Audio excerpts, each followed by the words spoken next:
Ay, nadaan ka? Kasi muna, wala silang ano. Ayun yung iyaan na. Ash.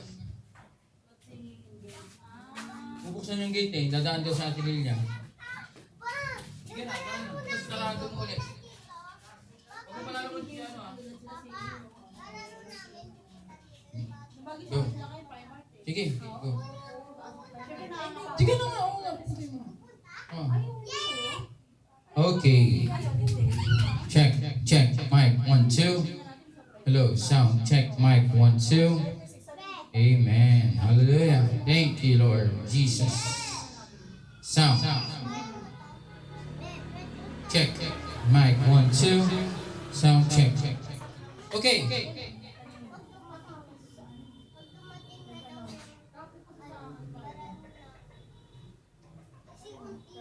Okay, kumusta ang bawat isa?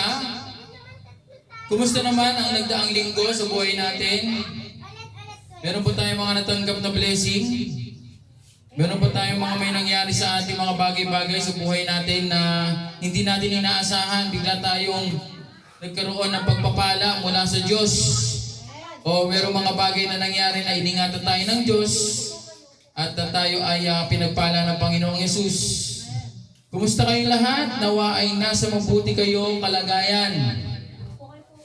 At kung hindi man maniwala o manampalataya ka na may gagawin ng Diyos para ikaw ay pagpalain. Hallelujah.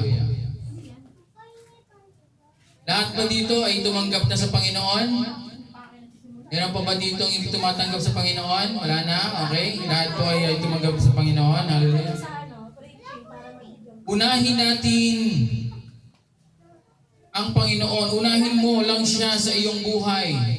At ang pagpapala ay dadaloy sa iyong buhay. Pag inuna mo ang Panginoong Diyos sa buhay mo, ay pagpapalain ka niya, iingatan ka niya.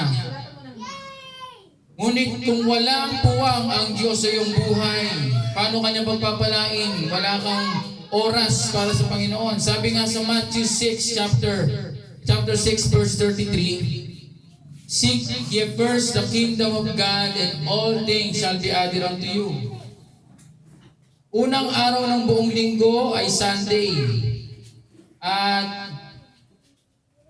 simula nung nalaman ko yan, ang alam ko kasi unang araw ng linggo ay Monday. Nung ako'y wala pa sa Panginoon, pag Lunes, simula na naman ng linggo.